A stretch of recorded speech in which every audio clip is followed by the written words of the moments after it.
Hello everyone and welcome back to the British Boxing Blog podcast, 22nd of December, just getting a quick one in before Christmas. Stephen and Andrew here as always. Andrew, how are you, mate? You good? I'm not too bad, 3 days away from Christmas. Won't be spending it with you for the first time in a while. First time in a long time, we're apart this Christmas, but You know, it does look like we're in exactly the same room. It does, doesn't it? So you spot the difference. I'm sure we'll be in touch as always, but it was a strange one this year, but just the way life is at the minute, isn't it? Strange. So we'll crack on with today's focusing on Canelo Smith being the main talking point. Giving it a few days to sort of digest, see what we think about that one, and then some point next week we'll maybe have a little bit of a recap on the year as a whole. 2020 has been, like, not just in boxing sense, but in everyone's lives, has been absolutely crazy. We'll try and judge the year and the sort of the boxing content we've had. Might do a sort of few unofficial awards, and see where we go from there. But Smith versus Canelo. What were your thoughts? Reflecting pretty much our predictions. Anything else? We did well, didn't we?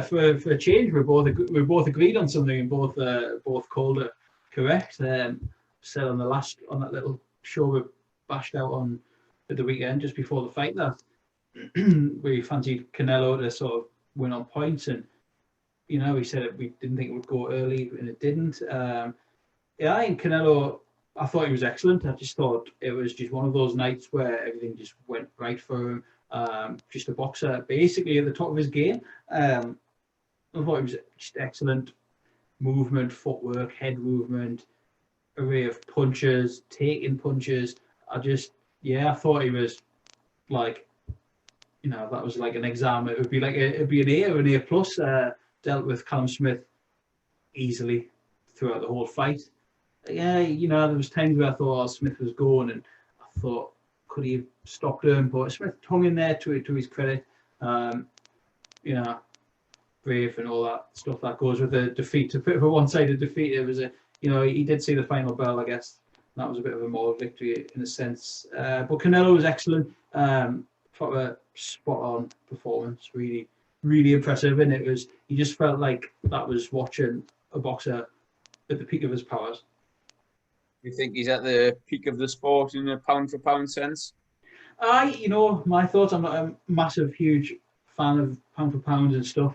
But like I mentioned last week, because they were just subjective, aren't they? But like I mentioned last week, he's whatever he seems to turn his hand to at the minute, he's pretty good at it, and Golovkin, we can debate that, but whatever. Golovkin, Kovalev, Callum Smith, he's gone up to 168 to fight Callum Smith.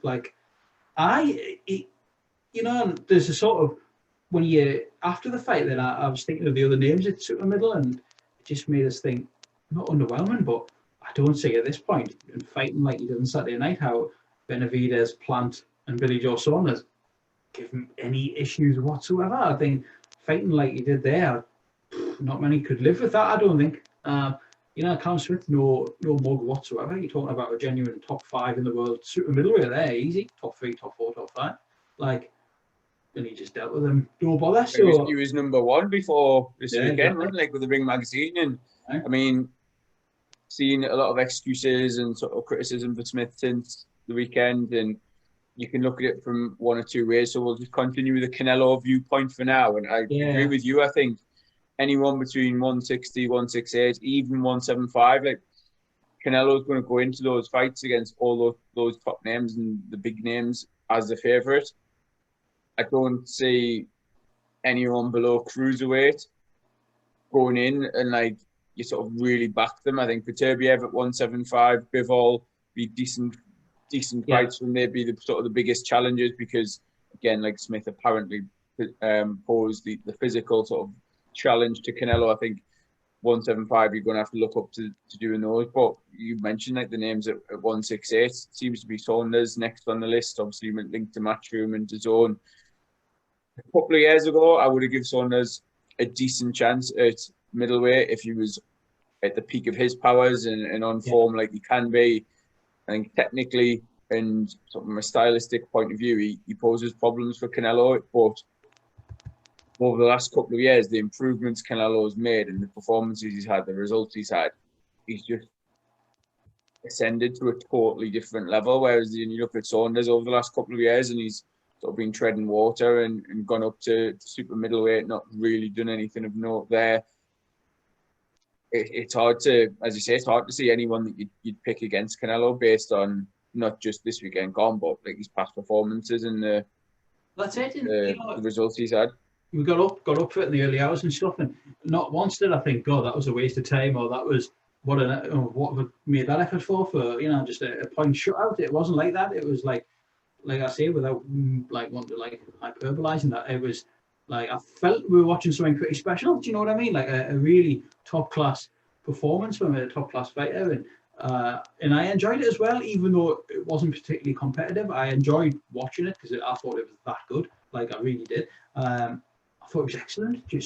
And I tweeted, I think late like Saturday night, early Sunday morning, obviously, saying that it's quite mad that, just going back to my earlier point, that you can get that level of the sport and there's still levels. There's world class where Callum Smith is, but then there's elite. You know what I mean? And you still got that gap between Canelo and then like everyone else. And like you said there, I think probably it would be the Beterbiev or the Bivol fight that would maybe get people a bit more, not excited again, but give you that feeling of, oh, he's in a tough fight. And I just think at this point, Benavidez, Plant and Saunders, the main other three at super middle, would probably, I dread to think what odds Canelo would open up against any of them three now, going off that. That seems to be where he's going to settle. He's made a few hints in the sort of the post-fight interviews and announcements and stuff that he's comfortable at 168. I don't think, looking at his height, that he particularly probably has to cut much weight to compete at super middleweight. And it just shows what someone can do when they sort of have that level of ability that they don't have to boil themselves down. I know he has done in the past, like competing at super welterweight and obviously at middleweight, but like Callum Smith is an absolute giant at the weight, like in terms of his height, like how tall he was, how long his reach was. They were the sort of main attributes that people with one picking Smith thinking were going to be too much, and it's a good big one against a good little one. Yeah. Good big one's always going to come out on top, but I think what we saw was like a very good big one in Callum Smith against a great littler opponent, a great smaller one. And in our predictions that we talked about what Smith would have to do to make it competitive and to potentially win. And I think one of the things we said was to keep that distance, to keep the space between them, basically have Canelo where he couldn't physically reach him, keep him on the end of a nice stiff, hard jab. And I think 30 seconds into the fight, Canelo had solved that puzzle if that's what Smith was trying to present. Like, he just closed the distance down, and I thought it would have taken him a bit longer to do that. I thought the first half of the fight wouldn't be particularly eventful.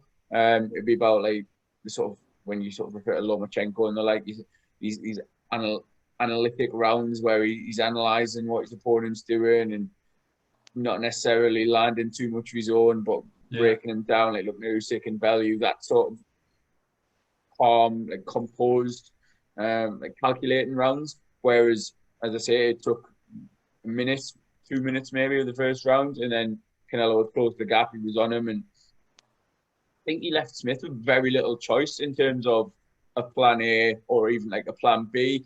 Whatever plan A was, it was quite hard to predict. But you've mentioned it, his head movement, his footwork, he was closing that gap very comfortably from the off. And once he closed it, the variety in his shots was sensational. It was absolute joy to watch. Like some of the feints he was throwing in, he's throwing hooks to the body, mixing up the head, uppercuts going in, and everything he threw, despite being the smaller man, seemed to have much more impact and cause much more damage than anything Smith threw back at him.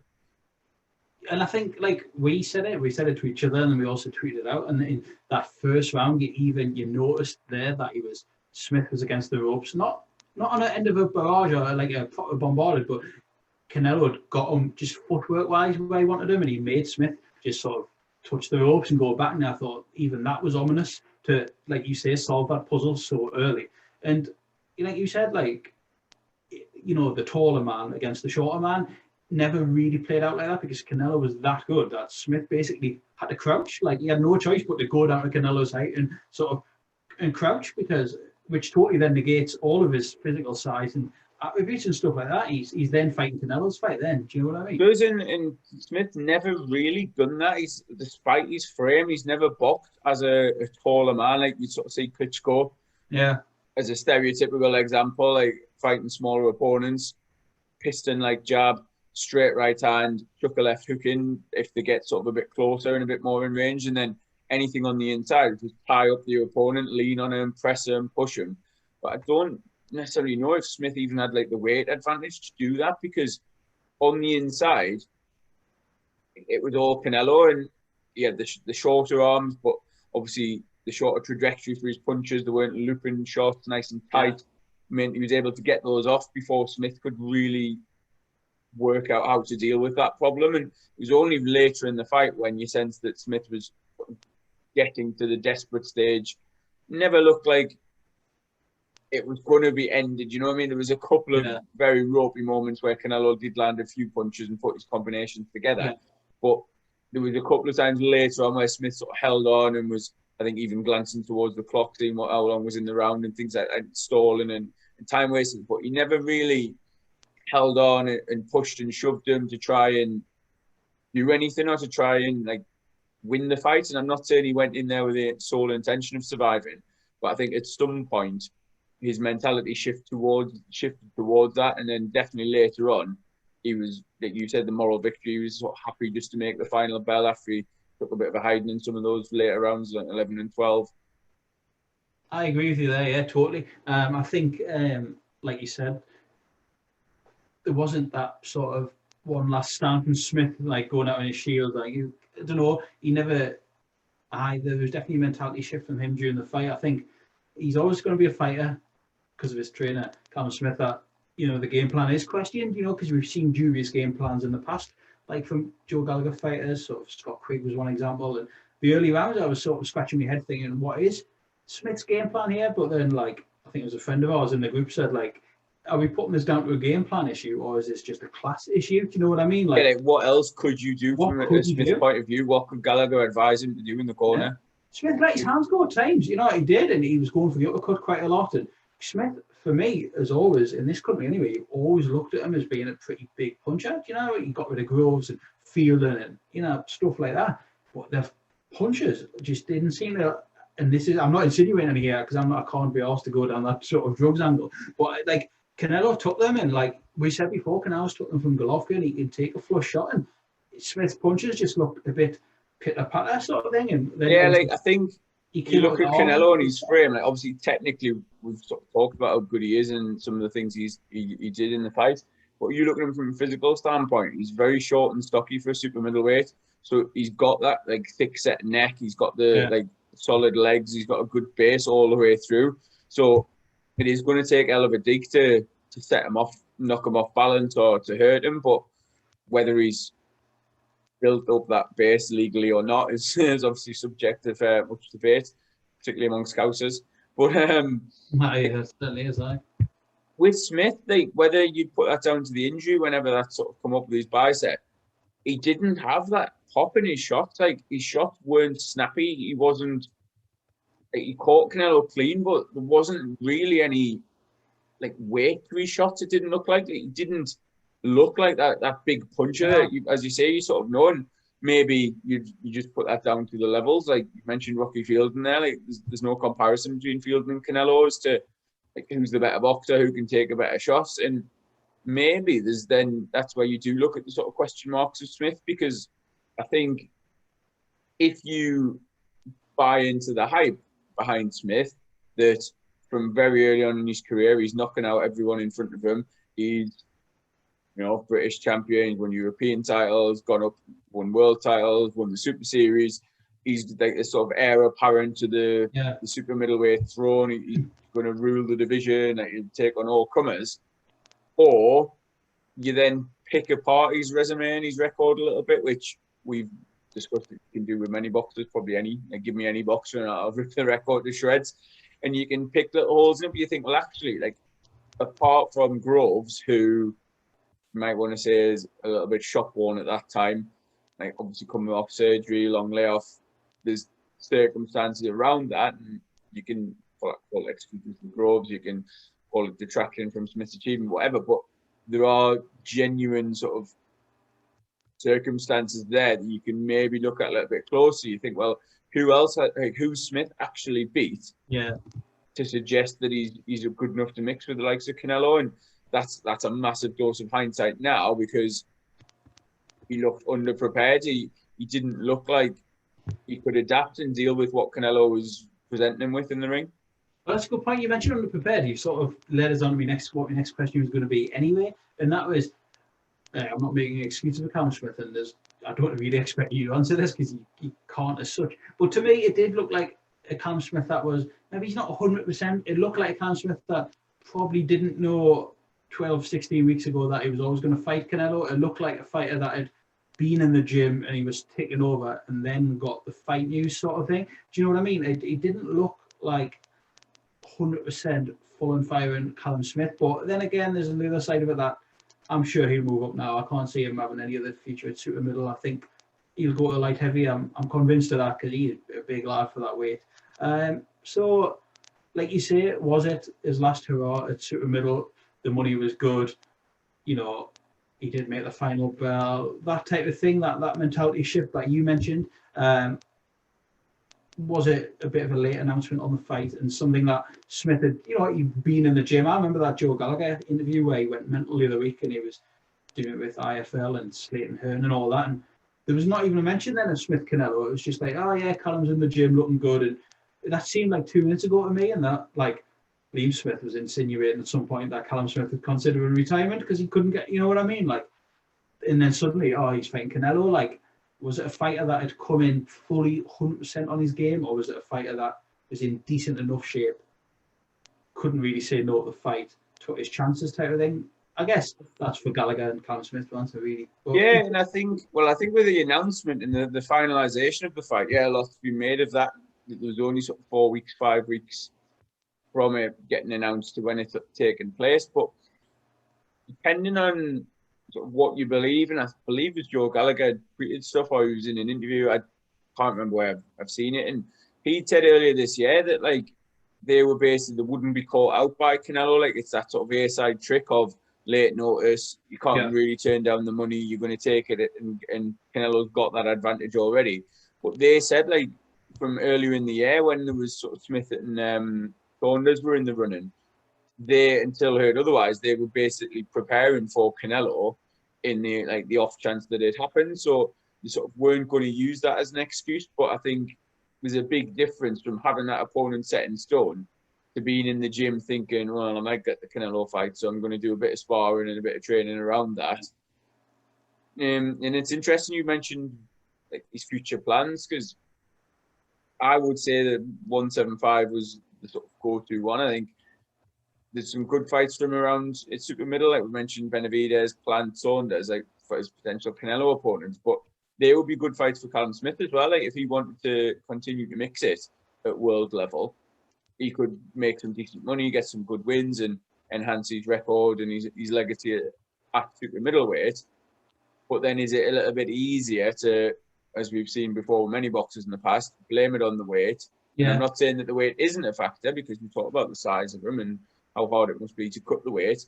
Like, to maybe go up, well, I'm not cutting those extra 7 pounds. I'm going to be fitter. I'm going to be stronger. Like, bring on the likes of Bivol, Beterbiev. Again, they're good, interesting fights that I wouldn't mind seeing Callum Smith in. I just think, has he got that motivation? Like, has he got the hunger to go up and do it again? And you look at what he's done, not necessarily the names he's beaten, but the money he's reportedly earned. Yeah, it's a good point. Like, and you mentioned he was sort of considering retiring because he wasn't getting those fights. Is there a part of him sitting right now thinking, well, actually, Christmas time, I don't really need, like, to make any snap decision, but if he goes away, spends some time with his family again, like, does he actually need to go up to, does he need to continue boxing? Well, that's it. That's a question that, like, a lot of people will ask. It's a good question as well, because maybe he doesn't. Like, I don't know. I guess it depends on, it's a motivation, isn't it? Does he feel he's got unfinished business? Can he be bothered to tackle a new division? I don't know. I think it'd be a shame if he does call it now. He's what, 30? Not a real age, is it? Do you know what I mean? No age at all, but obviously Younger than me and you.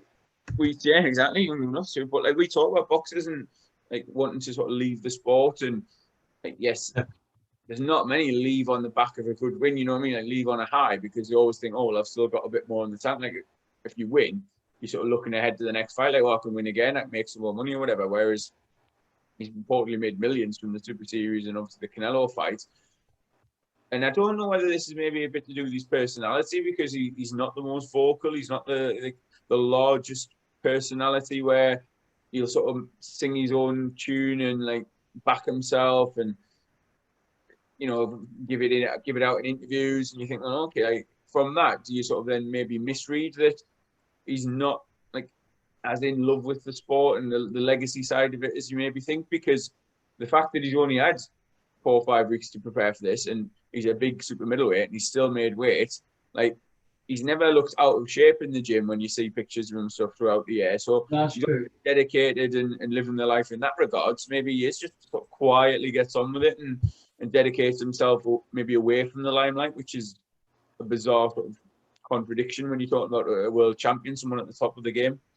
And I think, you know, in hindsight, like, you know, you can question the game plan and all that, but at the end of it, I don't think it was a particularly, like, it wasn't a horrendous performance by him. Like, you know what I mean? It wasn't like Fielding or like, you know, other underwhelming British fighters that have got abroad to fight for world titles, like I don't know, Brian Rose or anything. He did get a bit of a good hiding in the end, but nothing like, you know, he wasn't splattered all over the floor. He never touched down or anything like that. He made the bell.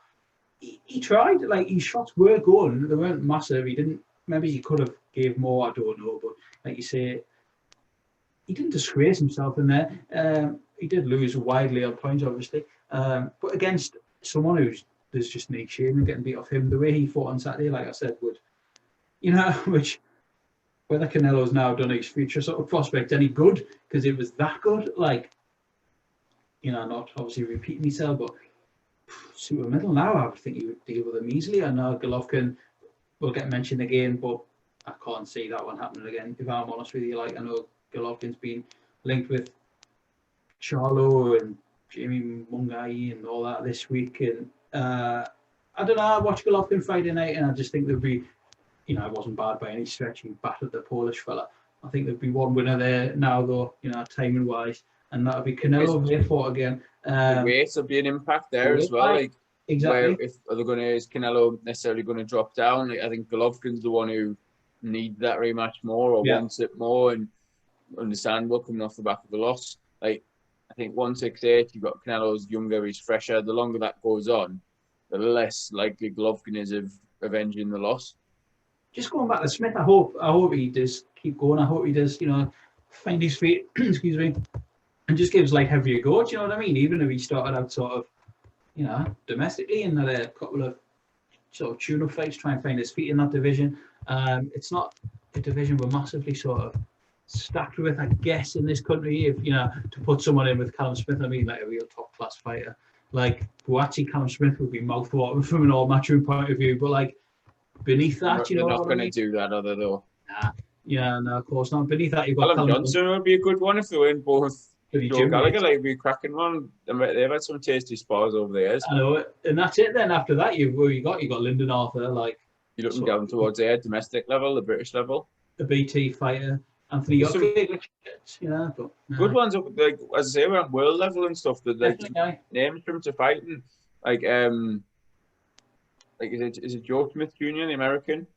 Yeah, there is. Like, that one, like, just in terms of style, like, he's a big, strong brawler. Be a good sort of baptism of fire up at 175, and like see where Callum is, and how he's frame fills that. Maybe, I guess, say those extra few pounds, it gives him a bit of rejuvenation, a bit of energy where he thinks, right, like, you know, I'm not necessarily. It sounds daft. I'm not saying he's falling out of love with the sport, but obviously coming off the back of a loss, it might just give him that little spark to come back and, like, potentially be a two-weight world champion. Like, it's a sizable carrot dangling in front of him.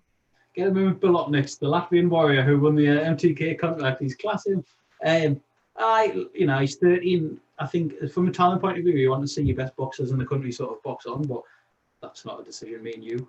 You know, that's for him, and you know, financially, motivational wise, health wise, you know, you touched on it with Mick Conlon, didn't we? It's a sport that it's easy for us to say go on, continue, but we're not the one getting. Yeah, and that's what I mean. Like 30-year-old, millions in the bank. Like, yeah.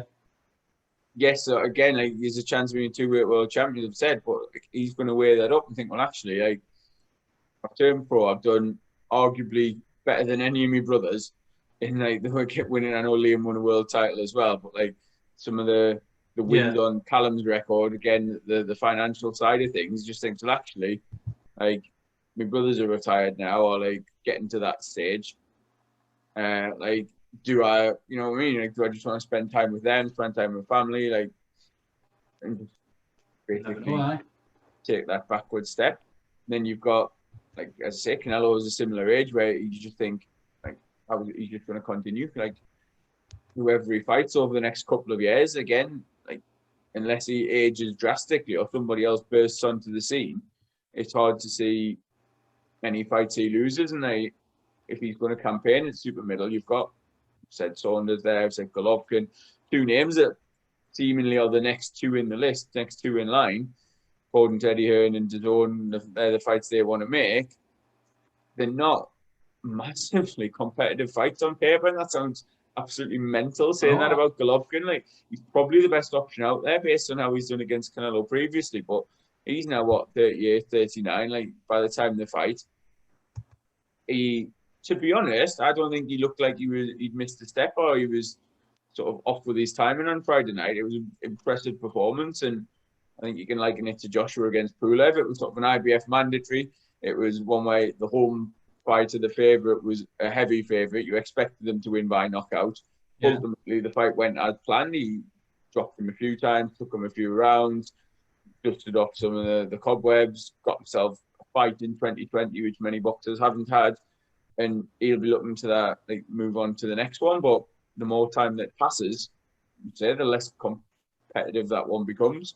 Well, that's it. I wasn't even hating on those names earlier. Like, I like Benavidez. I think he's a good fighter. Like, he lets it, you know, let the shots go a bit more than Callum did. But again, he had weight issues last time. He's a bit of a, you know, plant. Looks like he's going to fight Caleb. Well, is fighting Caleb Truax next. But you go Saunders. You just never know how his career is going to pan out. I'd like to see it from a British point of view, you know, how another Britain with him, but there's no, I'm not disrespecting. Yeah, well, that's it. I'm not disrespecting any of those three. I'm just meaning that he was that good. And that goes back to what I said before about, like, whoever you put in with him, you're going to strongly fancy Canelo now, and it just sort of taints it a little bit in the sense of, that's why it's not necessarily hating to want to see him go up to 175, because you're just looking for challenges for him. Like, I think if he was able to make 160, I think the Charlo fight would be a good one. Like, again, probably fancy Canelo, depending on how much the sort of weight cut takes out of him, how comfortably he can do that. But then you're talking potentially Charlo getting dragged up to super middle. He's never boxed there before. He's come up from junior middleweight initially to middle, and you're sort of almost like clutching at straws to try and build these competitive matches. But you'll have a long line of opponents because it's almost, well, with essentially the Mayweather effect in it, of like, you've got this one money fight in those sort of divisions. So anyone between 160 and 175 is going to now have half an eye on Canelo, because they know the sort of payday they'll be looking at. And he can click his fingers at 4 or 5 weeks' notice, make you jump, and the majority of boxers are going to jump through those hoops because they know what they'll potentially get at the end of it. And they'll see Smith, like, yeah, he got battered in patches there, but he made it through those 12 rounds. And they'll think, oh, okay, I could do that. You know, I could not get my head caved in and make a couple of $1 million in the process. And I think they're like heavy lads. They do have that sense of intrigue, you know what I mean? Like, when he fought Kovalev did well. Like, Viterbi has a big hitter, you know, that has that bit more intrigue than maybe he's a Plant now would, or a Benavidez. Do you know what I mean? So it's going to be interesting. Like, he's calling the shots, and he's a bit of a free agent and can just, it looks like he'll continue on DAZN, I guess. But proper interesting to see what his next move is. I can't imagine it'll be any earlier than May time, maybe that sort of Mexican bank holiday Yeah, weekend. normally Cinco de Mayo, in it, and then the sort of date in September there is normal too. And fingers crossed. I think we say this every week. Fingers crossed we'll have crowds back in more of a capacity and all that. Yeah. How did you find DAZN at the weekend? I was a big fan, me. It was bizarre. There seemed to have loads of people covering it. Like there was a Kate Abdo in the studio with Demetrius Andrade was there for a bit. There was Chris Mannix, I think. I'm trying to get my head around all these names and that. And then they were flicking back to London where they had like Gareth A. Davis and Joe Calzaghe. They had the commentary team. They had I was struggling to keep up, and I think that is definitely that like Americanized version of sports coverage where they've got that many different specialists in.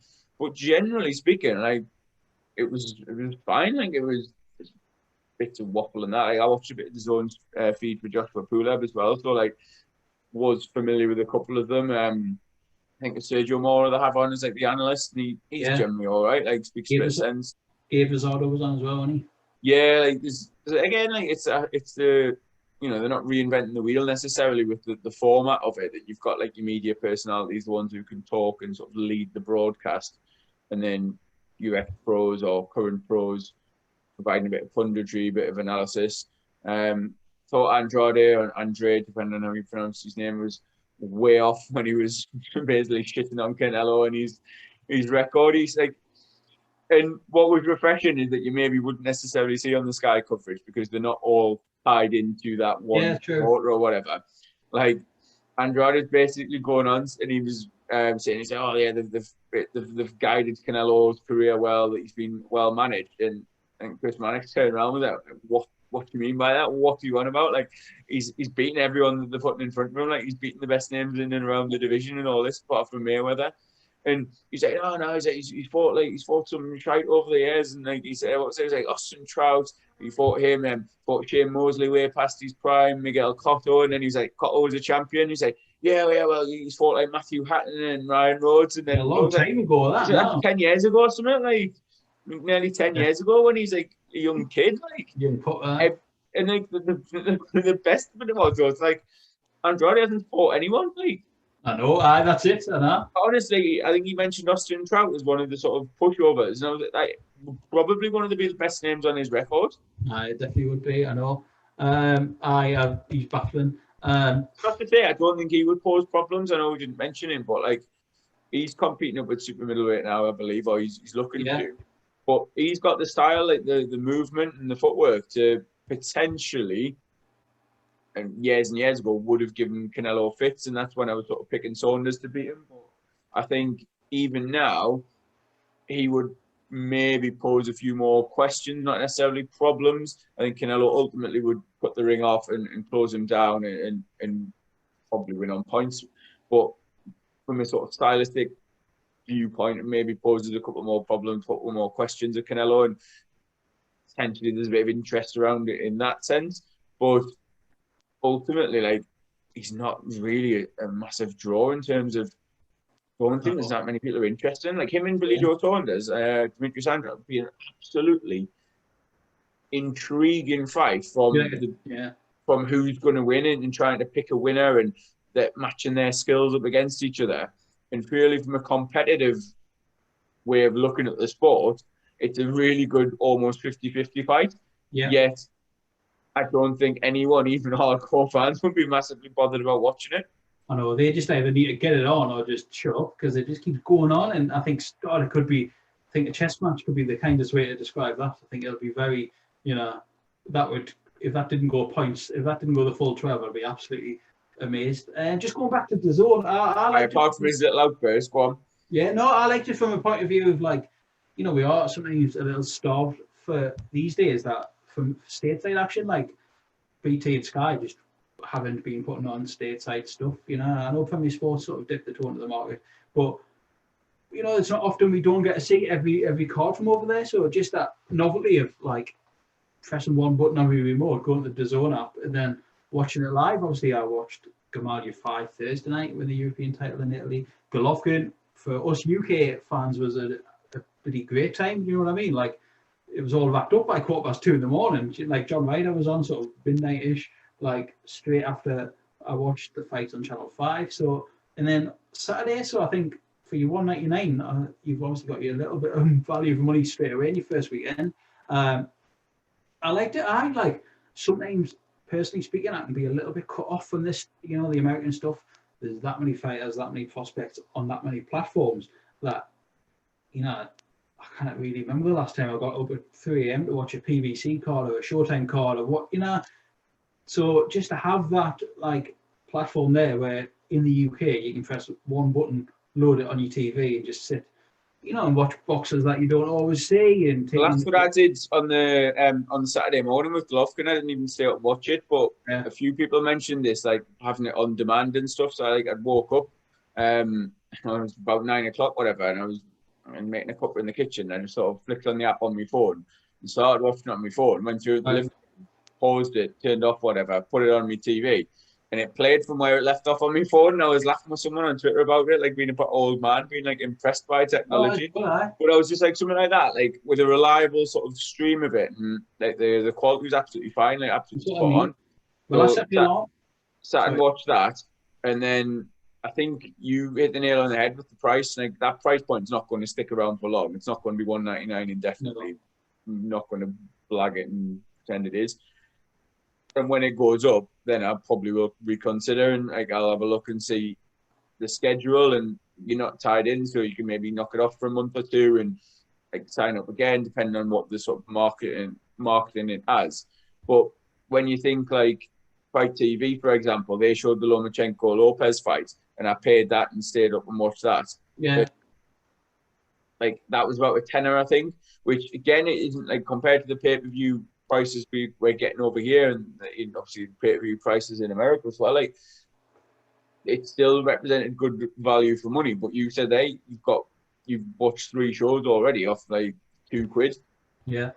And they've got Garcia Campbell coming up in January. Yeah, like it does change your outlook on it a little bit. And I was listening to Boxing Asylum podcast today. I was catching up that from the weekend, and one of them, the lad Rob Kelly, had like admitted that he'd signed up for DAZN, and they're all absolutely hammering because they're like proper stream and like hardcore fans. And they're like, I can't believe you're putting money in Eddie's pocket and all this. And he was like, no, he's like €2 like over in Ireland. Like he's like, that's not an issue. Like it's. Again, like I don't like it's that similar to my sort of opinion. I don't mind paying for it when I think it's a good card or it's worth your money. But there's others where I'll draw the line, and that's when I look down each fight, like each card, fight by fight, and what am I interested in? Like, is that going to be worth me paying? Obviously, last week like Joshua's £25. It was like ultimately no. Like I'm not paying that just for the Joshua Pula fight. I wish the other networks would have something similar, or like even. Like on social media, like I know that Vince USA have been putting their stuff on their Facebook, and like I'm talking like smaller US sort of promotions here, and like so UK fans can watch. I think Thompson Boxing, another smaller US one, do the same. Like, I don't know. Like obviously PBC. Hard though, isn't it? Because it's got to be worth it for them. Like it's got to provide some value for the promoters and ultimately the boxers. Because I know Steve Goodwin and Martin have talked about this on Ring Talk, and they're like little videos, blog, whatever they want to call it, whatever it's called on YouTube. And like I'd posed this question to him previously about the small hall shows in this country and televising them or putting them on YouTube, and this was obviously pre-pandemic. He was saying like it's not worth him potentially losing out on like ticket sales because he's putting them out on YouTube, and yes, you say, oh, like it'll boost their profile. They'll get like 1,000 people viewing or thousands of people, however many. But if they're not then translating into paying customers, there's no value in it for the promoter or the manager of the boxer, because you're like, well, yeah, he's got a bigger profile, but if like 10,000 boxing fans know of him all around the world, like around the country, it comes to him selling tickets. That's ultimately where it's sort of the be all and end all for the small hall scene, and like this 2020 has totally changed that completely, and it's works well and truly on the small hall scene. But it's unless like ultimately like with so much else in life, the bottom line is money in it. That's where it comes from. I don't know if it's because I had paid for it that I thought, right, I'm going to watch EFI, I'm going to watch Golovkin. Like in a normal world, I probably wouldn't have stayed. I wouldn't have went on track streams or flash streams or whatever to watch Golovkin at 2:15 on You know what I mean? Yeah. On a Friday night, and I thought, right, well, I've paid for it, I've got it. Let's just sit and stay up after, But like I don't even mind a stream. Like I set my alarm too early before Smith Canelo, so I went on track streams and I was watching Rodriguez Gallardo on my phone, my headphones in on my phone, and it was working perfectly until the bloody 12th round, and then the buffering started, and this, and you're like, if there was just that reliable way you could watch more stateside boxing, then I would love it, because you try and watch as much as we can, and there's fighters over there that I've probably never seen, like, unless people know of other streams. Do you know what I mean? So there is. Yeah, I think the reliability of it, isn't it? Like, morally, and neither of us are sort of averse to streaming a show, and you can talk about it's taking money out of the boxers' pockets and stuff like that. But just what we were saying there, like, as a paying customer, you're not necessarily, this is the nicest way possible, you're not necessarily bothered about funding an American prospect on his way up, like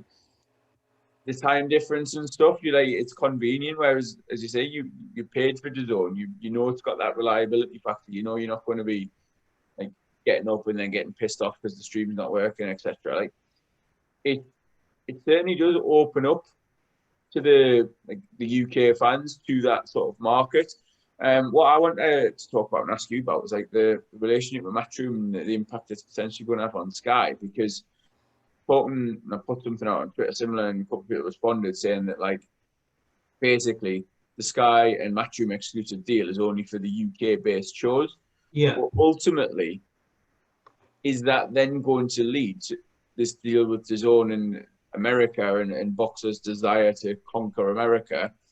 Is that going to lead to a substandard, like, secondary product on Sky? Because look at what we've got coming up, and Josh Kelly, Avanesian is like obviously a massive, that's a really good fight, and it's going to be on Sky in the UK. But ultimately, when Josh Kelly gets to that, or if he gets to that superstar level or star level, is he not going to then go over to America? And suddenly it's almost like Sky's like this sort of feeder program for DAZN and sending the Matchroom fighters to the bigger shows in America. Well, I think for me, I've been thinking about this, so I'm glad you brought it up. 2, 3, 4 years ago, no way in hell would Matchroom be signing multi-fight deals with Ryle and Charlton. And I mean that with no disrespect in the world for Ryle and Charlton, but signing people like Charlton and Marku and small hall fighters, essentially, like, if all that you now have to do to get a multi-fight deal with Matchroom is beat Joe Laws in a 6-rounder, then do you know what I mean? Then that's mental, really, because they're obviously bolstering their UK ranks.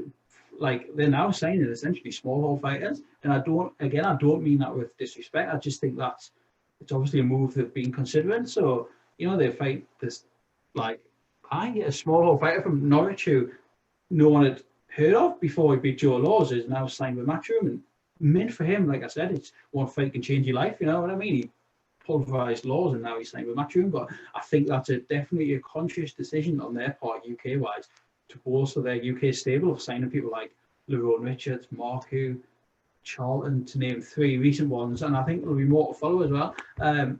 I think that's pandemic related as well, though, because obviously the Olympics haven't happened, have they? So they haven't necessarily got that batch of elite amateurs, the essentially the Team GB Olympians that they would normally pluck. Like, they've done that almost in a cycle, 2012, 2016.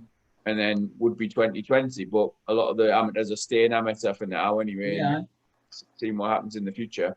Could be a bit of both, like, a bit of both. Like, if you now basically saying you are going to lose your Luke Campbells, possibly sometimes your AJs, your Callum Smiths, your potentially Boatzis when he gets in bigger fights to DAZN, then you need to pad those UK shows out somehow. And I've got, God, give me Marku v Charlton every day. I liked it when you text about it. I like the odds that have just came out about it. It's a proper decent fight. So is Avanesi and Kelly, like a bigger version of that fight. So is Congo Clay. So is Conor Ben and whoever. You know what I mean? There's still domestic good fights to be made. I just think it's definitely an interesting angle from Matchroom's point of view to now be signing more, basically smaller type of fighters. Yeah, I think we're used to seeing them just sort of sign the elite amateurs and basically push them as the future stars. And it'll be interesting with these boxers that maybe have a slightly lower ceiling to see what they do with them. Do they like pad their records out? Obviously not. In the case of Marco and Charlton, like how many fights has Charlton had? It's not that many, is it? 6, 7? Yeah, like, you know what I mean, half a dozen, less than 10. Like normally, even if that was an Olympian or like a, let's just say like an elite, sort of more highly ranked amateur turning over, they almost pad the record out a bit. But whereas with him, they're just like we've signed him for a multi-fight deal and we're chucking him in with Florian Marco, another matchroom fighter, sort of matching them in-house in a 50-50, like close enough on paper matchup. There's not really that room for the long-term development of the fighters in that sense. They're not like plotting a route to a world title with those two necessarily. They're just putting them in and saying, right, you know, you want to fight on matchroom cards, you're going to have to earn it. Well, that's it. But like, if you look, oh Christ, I'm going to do it again. I know I am. If you look at when they signed people like Richard and that, it was the day after, the week after he won his British title. So that was like an entry point for matchroom, and those British title fights would be on undercards and on shows. But now on shows, like, you know, you're getting Marco versus Ryland Charlton, which a year ago would have probably been on a Steve Goodwin show. Do you know what I mean? That is essentially a small hall 50-50 now on Sky Sports, whereas before that, it would have been either right at the start of a broadcast or on the Facebook feed or from a York Hall show from sort of Steve Goodwin or something like that. So, you know, it should give hope to domestic fighters. You look at fighters from the Northeast like Ellis Corey and that, he's Northern area. If he's one fight away from these type of guys in the English title, sort of English title or English eliminator level, it could give you massive hope to be like, Jesus, if these are now getting noticed, like Ryland Charlton from Norwich is getting noticed by Sky, then Matchroom, then, you know, it probably gives a boost to fighters like that. But, you know, I think as fans, all we want to see is 50-50 competitive fights on Sky. Like, you look at Pitters v Richards on Friday night, like heavyweight British title, mint fight on Channel 5. Like, that's what we should be getting on decent Sky shows and undercards and that. And, you know, your big pay-per-view undercards would have given a boost with a fight that good on it. It was a class fight. Whether Sky now go back and try and make a play for Craig Richards and get him back on there, because, you know, Tony Sims, all that Essex lot, whoever he's with, the London lot, you know, he's boxed on Sky before. So, you know, there's another fighter that's put himself in the mix domestically as well. So, fascinating. Interesting that you said that, you know, the DAZN and Matchroom relationship is an interesting to watch going forward. But I like Marco Charlton. I wasn't digging out any of them. It's definitely a shift in matchrooms. No, I would say it's a positive shift as well. Like we've long since said that these domestic and even area level fights, like as long as they're 50-50 and matched well, then they're going to produce results more often than not. They'll produce a good fight. And I would much rather see an undercard, even if you're talking pay-per-view. Like I would much rather see an undercard packed with those sorts of fights. And it's on them there, if those aren't aware, it's on the Josh Kelly, David Avnestian undercard in 30th of January. So like you've got a competitive main event, you've got one competitive fight on the undercard there, a couple more, and you're looking at a solid card. Like all you want is 4 or 5. Like I say all you want, but 4 or 5 competitive fights, whatever level. 3 or 4 would be nice. Whatever level, yeah, like even like 3 or 4, and then you don't necessarily mind having like a decent level prospect against a journeyman or an opponent sort of to fill the card. But the problem people have is when you've got fighter A is a name, fighter B has got no chance or very little chance. And you, like again, looking back to that AJ card, like you look at it and you think like Usman Bakoli was decently like competitive on paper. Yeah. Apart from that, there wasn't that many fights where you'd struggle to pick the outcome. Whereas if you fill a card, as I say, like filling the card, but have 3 or 4 of these competitive fights, like it turns into a good and like a good night's entertainment. You can say to your mates, like, "Oh, tune in, this should be a good fight," and all too often or all too rarely, that's the case. Like you can't necessarily do that a lot of the time. Just goes to show that for fighters, like I was saying there, that taking your chance during a pandemic, staying in the gym, you know, staying in shape, taking, like Lee Eaton said to us that, you know, if fighters want to box on these MTK shows now, you know, they're going to have to maybe take a bit of a risk and go into these 50-50 fights, like Harlem Eubank, for example, took his chance. Ryland Charlton on the Matchroom took his chance, and look how it can change your life. Do you know what I mean? That, you know, there's other fighters out there that could quite easily, you know, get those chances, but it goes to show that it gives them a bit of hope, you know, a bit of belief. So interesting going forward, but that's a good card to start the year off, definitely domestically. Right. Obviously we've got trying to think what else we mentioned. Campbell Garcia, that's one I'm looking forward to as well. We'll do a bit more of an in-depth preview. Yeah, like thinking ahead, but that's only going to be a couple of weeks. So if we do another one, we'll do it next week. Sort of we'll have a recap on 2020, and then maybe look ahead to another episode of the weigh-in, as it's now known. Before the fight comes the weigh-in, and we will weigh in on all the action. 100%. We'll do something that we commit then dead days between Christmas and New Year, sort of 28th, 29th, 30th. Definitely, we'll do something there. We'll have a think. We'll have obviously we haven't done the Northeast Boxing Awards this year, so we'll have a think some similar sort of categories, but maybe on a more national and international level. Like think of like a fighter of the year, knockout of the year, fight of the year, that sort of thing. Not some fancy graphics. Yeah, we'll try.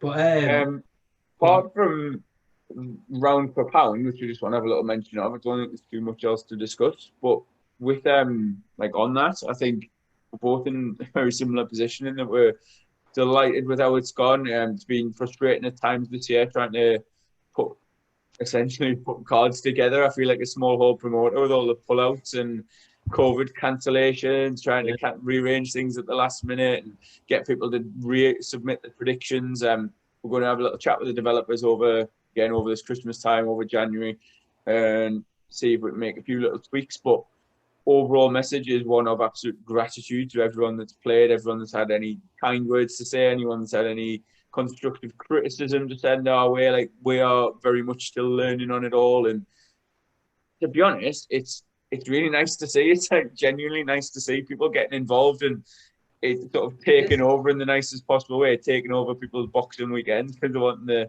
see how their predictions get on and see the entries, and just again add a bit of interest, a bit of intrigue to some potentially boring weekends of boxing sometimes. Totally, and the feedback we've had today, like we just sort of wrapped it up for the year today, and the feedback. Congratulations to our winner, by the way, David Blade, the Magic Man. Shout out. So the feedback's been nice, and honestly, it's got all the potential in the world. We just need to, like you say, just keep plugging away and try and come up with bigger, better prizes. I don't know, try and get people on board. It's hard sometimes, you know, in these times to get people to commit financially, but I would believe it's still something we definitely believe in, and it'll be back. And we've got a good loyal bunch of regular like players and stuff who play every week and who seem to enjoy it and add something different on fight night. So I just echo what you said, a massive thank you to everyone that continues to play around for pound, and looking forward to getting that going hopefully towards the back end of January, I guess, 2021. But I think we need a little break from it as well as everybody else. And I guess just to wrap up, thank you to everyone that's been watching and listening over the last sort of few weeks. We've made that decision to put our faces on and go on YouTube, and we've had some top guests on, so massive thanks to them, and just anyone that listens to us and watches us as well and subscribes and likes and follows and leaves comments, and it honestly is massively appreciated. And I enjoyed the last few months of 2020 from a BBB point of view, 100%. Probably the most I've enjoyed it in like a long time. No, it's been good, hasn't it? Do you know what I mean? Yeah, I think we've it's sort of reinvigorated us a little bit going on to the video, and again, like with round per pound development and the sort of back end thing, we are very much learning on the job with YouTube, trying a few different things, different sort of graphics and what have you, and different intros, all the rest of it, trying to knit something together. But I think ultimately with boxing, like we're going to keep as best we can. We're going to keep the content coming because the landscape changes so regularly. Like, if you don't, we've been guilty in the past, haven't we? Where like we haven't uploaded stuff, and within a couple of weeks, there's been so much that we could have discussed, and you sort of missed the boat because no one really wants to hear about what's going on 2 or 3 weeks ago, and there's been like 2 more fight night weekends in between, and it's hard to try and keep on top of everything, and that's basically what we've been a little bit better at recently. I think trying striking while the iron's hot and keeping the content regular and topical. And we'll try and do that even over the next couple of weeks when obviously there's not as much action on. But like we said, beginning of January, you've got Garcia Campbell coming up very quickly. So we'll have about a week off over Christmas and then back on it. And again, before we go, massive thanks to everyone that signed up to DAZN using the BBB referral link at the weekend. We appreciate the goodwill and then using our link to sign up. Gives us a bit of a helping hand, a bit of a boost. So massive thanks to that. And I guess we're both going to go and watch Newcastle now on the telly. Yeah, I am indeed. Up the mags. Wish everyone that's watching. Wish everyone that's watching and listening best of Christmas. I hope it's as Merry Christmas. I hope it's as good as it possibly can be. I know there's a lot of shit going on at the minute, but enjoy it, stay safe, and have a good one. All the best. Happy New Year. Happy New Year as well. We'll probably speak before then, but all the best, right? And you as well. I'll speak to you before then, Andrew. Cheers, lad. Cheers. Bye-bye.